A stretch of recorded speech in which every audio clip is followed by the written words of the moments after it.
Happy Easter, everybody! Pakisabi sa iyong katabi, Happy Easter!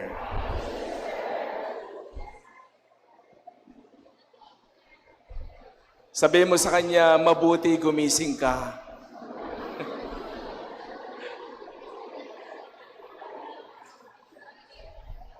At isa pa, sabihin mo sa kanya, blessed na blessed ka today. Yan, palapakan natin ang ating Panginoon.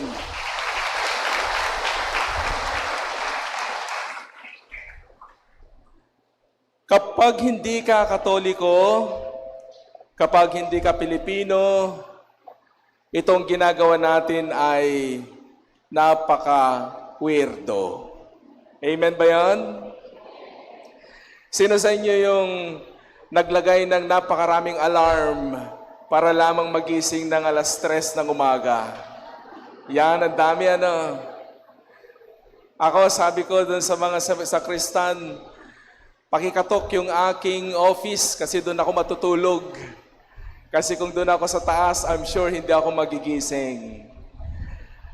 Alam niyo po, lahat po ng ginagawa natin mula noong Huwebes Santo, noong Biyernes Santo, ng Sabado de Gloria, at ngayon ay ang salubong, ay dahil lamang sa tatlong katagang ito na sinabi ni Jesus.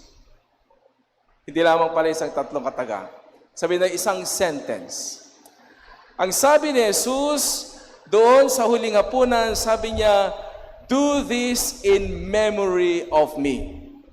Ulitin nga natin, do this in memory of me.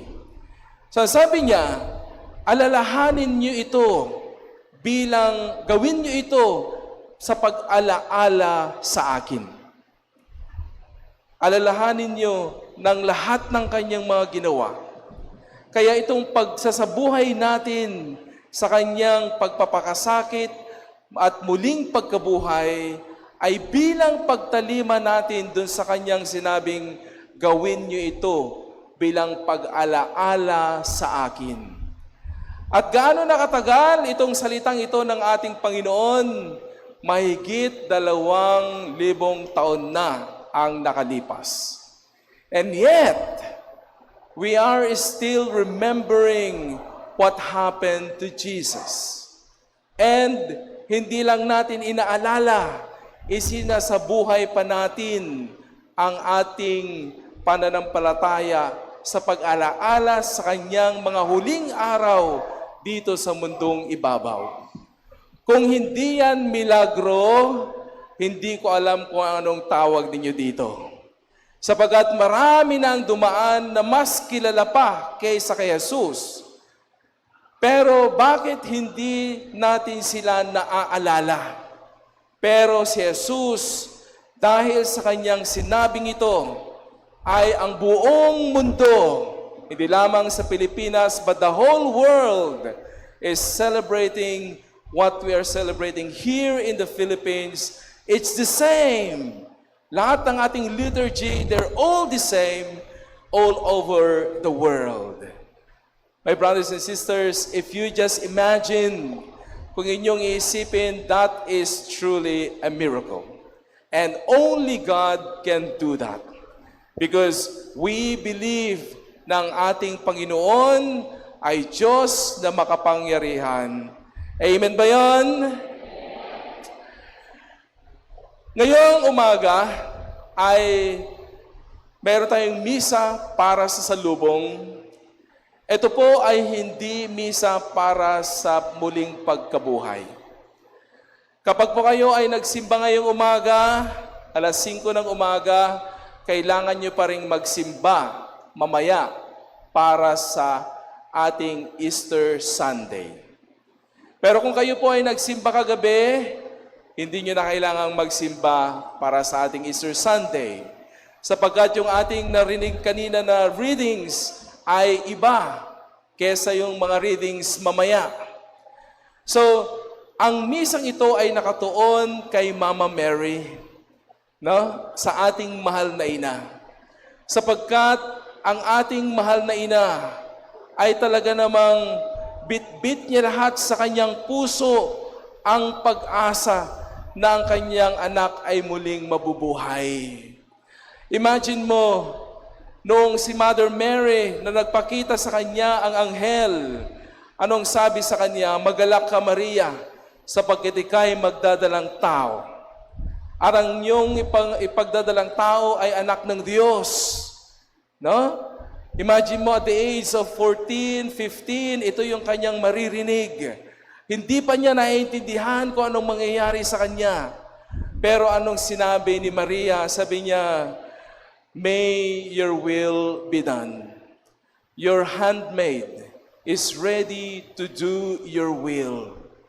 And later on, pinanganak niya si Jesus, ang daming nangyari sa pagkapanganak ng ating Panginoon. At noong siya'y dumating ng panahon na siya ay lalabas na para siya ay mag-ministry, eto na, ang dami na namang nangyari sa buhay ni Jesus. Nakita lahat ito ni Mother Mary kung paano si Jesus ay lumaki at nakibahagi sa kanyang buhay dito sa mundong ibabaw at kung ano-ano yung mga pinagdaanan niya sa buhay. At ang pinakamasakit kay Mother Mary bilang isang ina ay yung makita niya yung kanyang anak na wala namang ginawang kasalanan, nagsasabi lang siya ng katotohanan, pero siya'y pinaslang. My brothers and sisters, ang dami pong nangyayaring ganito sa ating lipunan. Sapagkat kung ikaw ay hindi makapangyarihan, kapag ikaw ay walang kayamanan, kahit na ikaw ay walang kasalanan, ikaw ay mapaparusahan. Ako po ay bumibisita sa mga bilangguan. Nagpupunta po kami dito sa Station 14 o Station 16. Nakapunta rin po ako sa Quezon City Jail. At makikita mo doon na yung mga nandoon na mga preso, no, ay hindi pa sila nahuhusgahan, di pa napapatunayan na sila'y nagkasala, pero taon na ang binilang mo dahil wala silang pambayad sa kanilang abogado. They have to wait. They have to wait for a long time para ibasahin ang kanilang mga kaso.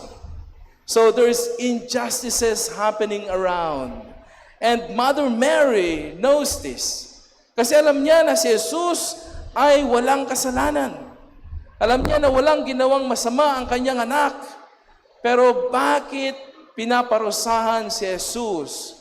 Bakit siya sinasaktan? At ang pinakamasakit na nakita ng ating mahal na ina ay yung ipako ang kanyang pinakamamahal na anak. Mga nanay, mothers, can you imagine one of your children ay ipako sa krus? Kaya niyo bang tingnan ang kanyang paghihirap? Kaya niyo bang tiisin na makita siya na siya'y walang kalaban-laban?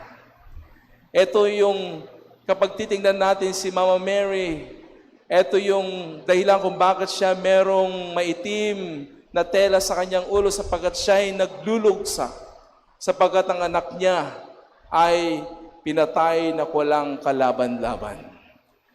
But my brothers and sisters, nasaksihan natin na hindi pala doon nagtatapos ang istorya nilang mag-ina, sapagkat ang kanilang istorya ay magpapatuloy.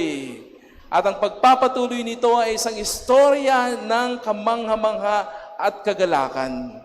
Kaya kanina nakakatuwa po sapagkat ang dami-daming taong nakasaksi kung kailan ang anghel ay hinawi niya ang kalungkutan ni Mother Mary at ipinakita muli ang kanyang mukha na siya'y nakangiti. Dahil nabuhay na si Jesus. Pakisabi, buhay ang Panginoon! Buhay si Jesus, my brothers and sisters. Kaya tayo rin ay magalak. Tayo rin ay hindi dapat malugmok ng ating mga kalungkutan. Marami tayong mga pagkukulang, marami tayong mga kasalanan, maraming mga bagay sa atin na hindi kaaya-aya sa Panginoon, hindi kaaya-aya sa ating pagtingin sa sarili at kahit sa ibang tao. Pero ang mahalaga ay mahal tayo ng Panginoon. Amen? Palakpakan natin ang Diyos. Pakisabi sa iyong katabi, mahal ka ng Diyos. Pakisabi pa, huwag mo yang kakalimutan. Yan po, mahal kayo ng Panginoon. Mahal tayo ng Panginoon. Tayo po ay pabago-bago sa ating pagmamahal sa Kanya. Tayo ay nagkukulang sa Kanya. Yung mga dapat nating ginagawa, hindi natin ginagawa. At yung mga dapat nating gawin, hindi rin natin ginagawa. Ang dami nating pagkukulang sa ating relasyon sa Diyos. Pero ganun pa man, ang Panginoon, ang tinitingnan niya ay ang kabutihan ng ating puso. Kaya pag tayo po ay lumalapit sa Panginoon at humihingi tayo ng kapatawaran sa ating mga kasalanan, ibinabalik niya yung kapayapaan sa ating buhay. God loves us because He gave His life for us. Kaya ito po ang mensahe ng pagsalubong ng mahal na ina sa kanyang anak. Na si Mother Mary, nagkaroon siya ulit ng pag-asa sa kanyang buhay. Nagkaroon siya ulit ng pag-asa na kaya niyang sabihin sa buong mundo na kayang-kaya din natin na talunin ang mga bagay na ito na nagpapahirap sa atin, sapagkat ngayon ay kasama na natin ang Panginoon. Kaya ang pinakamagandang regalo ni Jesus sa kanyang ina, dahil sa kanyang pagiging matapat at sa kanyang pagiging malalim na pananampalataya sa Diyos. Alam niyo kung ano pinaka-the best gift ni Jesus kay Mother Mary? Hindi. Ang pinaka-best gift ni Jesus ay yung pag-akyat ni Mama Mary sa langit bilang bilang reyna ng langit at lupa, na hindi siya nakaranas ng pagkaagnas ng laman. That is the greatest gift that Jesus has given to her mother. At sana, yun din po yung ating pangarap. Sabihin natin sa Panginoon, Lord, ginagawa namin ito. Nagpapakahirap kami. Bumangon kami ng napakaaga. Tumutulong kami kahit na kami nahihirapan. Nagdadasal kami para sa ibang iba sapagkat sinabi mo, do this in memory of me. It's not only the Eucharist, but the entire life of Jesus what we are doing. Kasi ang ating pangarap ay sana makasama na natin si Mother Mary at saka si Jesus sa buhay na walang hanggan. Amen ba yun? Sino sa atin ang gustong pumunta sa langit? Pakitaas ang kamay. Pakisabi sa mga hindi nagtaas, sabi, saan ka po pupunta? Na? Sa sana po, no? My brothers and sisters, ang pagpunta natin sa langit ay hindi basta-basta. Ito ay binigay ni Jesus ang kanyang sariling buhay para tayo makapunta doon. Kaya iparamdam natin sa ating kapwa ang pagmamahal ng Diyos. Sana maging mas mapagmahal po tayo ngayong taon na ito. Sana maging mas maunawain tayo sa taon na ito. Sana mas maging mapagbigay tayo sa taon na ito.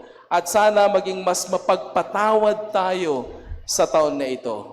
Amen?